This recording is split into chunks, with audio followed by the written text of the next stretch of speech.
Sir ఇప్పుడు మనం social మీడియాలో ఒక ఏదో ఎంటర్టైన్మెంట్కి సంబంధించిన వీడియో పోస్ట్ చేస్తాం, లేకపోతే మోటివేషనల్కి సంబంధించి, లేకపోతే ఎడ్యుకేషన్కి సంబంధించి ఒక ర్యాండమ్ వీడియో పోస్ట్ చేసాం అనుకోండి, దానిపైన విపరీతంగా నెగిటివ్ కామెంట్స్ అనేవి ఈ మధ్యన ఎక్కువ అయిపోయింది. వాళ్ళు ఆ వీడియోకి సంబంధించి నెగిటివ్ కామెంట్ పెట్టకుండా పర్సనల్గా కూడా అటాక్ చేయడం స్టార్ట్ చేస్తున్నారు కామెంట్స్ రూపంలో. సో అలాంటి వాళ్ళ మీద మనం ఏ రకంగా యాక్షన్స్ తీసుకోవచ్చు అంటారు?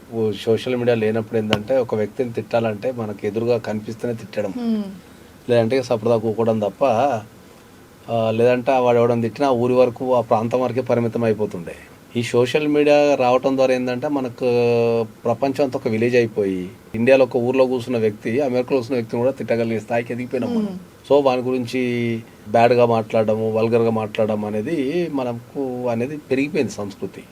ఎనీ ఆన్లైన్ ప్లాట్ఫామ్ ఏదైనా కావచ్చు, మనం ఎవరన్నా తిట్టడాన్ని మనం సైబర్ డిఫమేషన్ అంటాం. దాన్ని సైబర్ డిఫమేషన్ అంటే ఏంటంటే మనం ఆన్లైన్లో ఎదుటి వ్యక్తిని తిట్టడాన్నో, కించపరచడాన్నో, లేకపోతే వాళ్ళ వ్యక్తిత్వాన్ని దెబ్బతీయడాన్నో, లేకపోతే వాళ్ళ మీద పర్సనల్ కామెంట్ చేయడాన్నో మనం దాన్ని సైబర్ డిఫమేషన్ అంటాం. విమర్శించడం అనేది ఎప్పుడు తప్పు కాదు, కానీ ఆ విమర్శ అనేది హేతుబద్ధకంగా ఒక లిమిట్కి ఉండాలి. చాలా మంది ఏంటంటే ఆ లిమిట్ క్రాస్ చేసి పర్సనల్ విషయాలకు వెళ్ళిపోయి వాళ్ళు తిడుతూ ఉంటారు. ఇప్పుడు మాక్సిమం అన్ని కూడా అవే జరుగుతున్నాయి.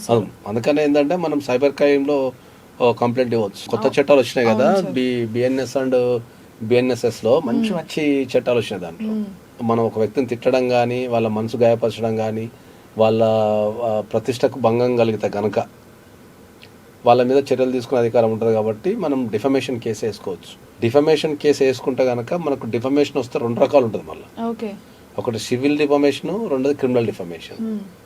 సివిల్ డిఫమేషన్లో ఏంటంటే ఆ వ్యక్తి తిట్టడం ద్వారా మనకి ఏమైనా లాస్ జరిగితే మానసికంగా కావచ్చు, లేకపోతే సొసైటీ పరంగా కూడా కావచ్చు. ఇప్పుడు సపోజ్ మీకు అర్థమయ్యే భాష ఉంది, ఒక టాప్ మోస్ట్ కంపెనీ ఉంది, ఆ కంపెనీ మీద నీకు తెలుసు తెలియక ఇష్టం ఉన్నట్టు తిట్టినావు, లేకపోతే ఒక టాప్ మోస్ట్ వ్యక్తి ఉన్నాడు, ఆ వ్యక్తిని ఇష్టం ఉన్నట్టు తిట్టడం, కామెంట్ చేయడం చేస్తే అతని నుంచి మనకు పరువుకు భంగం కలిగినందుకు డిఫమేషన్ అంటే పరువు నష్టం దావా. సో దాన్ని మనం ఒక ₹1,00,000, 5,00,000, 10,00,000 నాకు కాంపెన్సేషన్ ఇవ్వండి, ఇప్పుడు నా కంపెనీని తిట్టిండో దానివల్ల నా కంపెనీ పరువు పోయింది, లేకపోతే నన్ను తిట్టిండో నా పరువు పోయింది సంఘంలో అని చెప్పి మనం సివిల్ డిఫమేషన్ వేసుకునే అవకాశం ఉంటుంది. రెండోది క్రిమినల్ డిఫమేషన్ అంటే ఏంటంటే మనం ఆ తిట్టిన వ్యక్తి ఉంటాడు కదా, వాని మీద క్రిమినల్ చర్యలు తీసుకోండి, వాడిని పనిష్మెంట్ చేయండి అని చెప్పేది మనం criminal defamation. So criminal case పెడితే కనుక, డిఫమేషన్ కింద క్రిమినల్ కేసు పెడితే కనుక వాళ్ళు ఎంక్వైరీ చేసి ఆ వ్యక్తి తిట్టిండు అని కనుక ప్రూవ్ అయితే వాళ్ళకి శిక్ష చేసే అవకాశం ఉంది. అప్ టు 2 lakhs వరకు పనిష్మెంట్, అప్ టు 2 years వరకు జైలు శిక్ష, ఆర్ బోత్ ఇచ్చే అవకాశం ఉంది. దానికి మనకు పర్ఫెక్ట్ ఉదాహరణ ఏంటంటే మనకు రాహుల్ గాంధీ మోడీని తిట్టిన అది ఒకటి ఉంది. దానిపైన రాహుల్ గాంధీకి 2 years జైలు శిక్ష విధించారు. సో అది పర్ఫెక్ట్ ఉదాహరణ. అంటే మనం కరెక్ట్ ఎగ్జాంపుల్ చూపించాలి వాళ్ళకి, వాళ్ళు ఇలా చేశారు, నేను ఇలా హట్ అయ్యాను అని. అంతే కదా. ఇప్పుడు మనకు ఆన్లైన్ ప్లాట్ఫామ్స్లో ఏదైనా కూడా ఇప్పుడు అక్కడ ఎవిడెన్స్ దొరకడం చాలా ఈజీ. ఆన్లైన్ ప్లాట్ఫామ్లో వీళ్ళు ఎమోషనల్ అయిపోయి రపకం తిట్టేస్తారు, అర్థం చేసుకోకుండా రపకం ఏదో కామెంట్ చేసేస్తారు. సో ఆ ఎదుటి వ్యక్తి కనుక దాన్ని సీరియస్గా తీసుకొని కనుక పోయి కంప్లైంట్ కనుక ఇస్తే డెఫినెట్లీ కేసు అవుతుంది. కాబట్టి నేను అందరికీ చెప్పేది ఏంటంటే మనం ఆన్లైన్ ప్లాట్ఫామ్లో ఉన్నప్పుడు ఏంటంటే ఏ వ్యక్తినైనా విమర్శించు, అతని పరువుకో, అతనికి మానసిక వేదన కలిగించేటట్టో, లేకపోతే అతన్ని డిఫేమ్ చేస్తున్నా విమర్శించకు. ఒకవేళ విమర్శించాల్సి వస్తే కేసులు పెట్టదలుచుకుంటే పెడితే అందరూ కంపల్సరీ దానికి శిక్షించబడతారు. నాకు తెలిసి ఇంకొక 5 years తర్వాత ఈ కేసులు చాలా ఎక్కువ అవుతాయి. ఇప్పుడు స్టార్ట్ అయినాయి, ఇప్పుడు కొత్త దాంతో ఎక్కువ అవుతాయి. ఇప్పుడు కొత్త చట్టంతోనే మనకి ఎందుకు ఎక్కువ అవుతాయి చెప్తా. ఇంతకుముందు ఆన్లైన్ కంప్లైంట్ లీగల్ కాదు. ఏదన్నా కంప్లైంట్ ఇవ్వాలంటే మనం మ్యాక్సిమం నడుచుకుంటా పోలీస్ స్టేషన్కి వెళ్ళి రాసి అక్కడ కూర్చొని మాట్లాడి దానికి సంబంధించి చేస్తుండే. సో ఇంతకుముందు ఎవరన్నా గాయపరిచిన, ఆన్లైన్లో తిట్టినా, బాధ పెట్టినా, లేకపోతే ఇంకోటి చేసినా అబ్బా పోలీస్ స్టేషన్ దాకా ఓడిపోతారు, లేదా దరిద్రుడు పోనీ క్షమించి వదిలేస్తుండే. ఇప్పుడు కొత్త చట్టం ప్రకారం ఏంటంటే ఆన్లైన్లో కంప్లైంట్ ఇస్తే అది ఇమీడియట్లీ మీకు నువ్వు ప్రపంచంలో ఎక్కడ కూర్చొని ఆన్లైన్లో కంప్లైంట్ ఇవ్వచ్చు, ఫస్ట్ పాయింట్.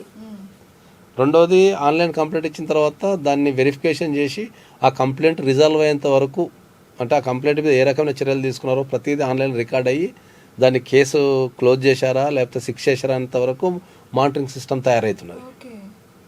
సో నువ్వు కంప్లైంట్ ఇవ్వాలనుకుంటే ఎక్కడికి ఇవ్వాల్సిన అవసరం లేదు. ఇప్పుడు కొత్త చట్టం ప్రకారం నువ్వు కంప్లైంట్ ఇవ్వాలంటే నీ మొబైల్లో కూర్చొని నువ్వు పోలీసులో కంప్లైంట్ ఇవ్వచ్చు.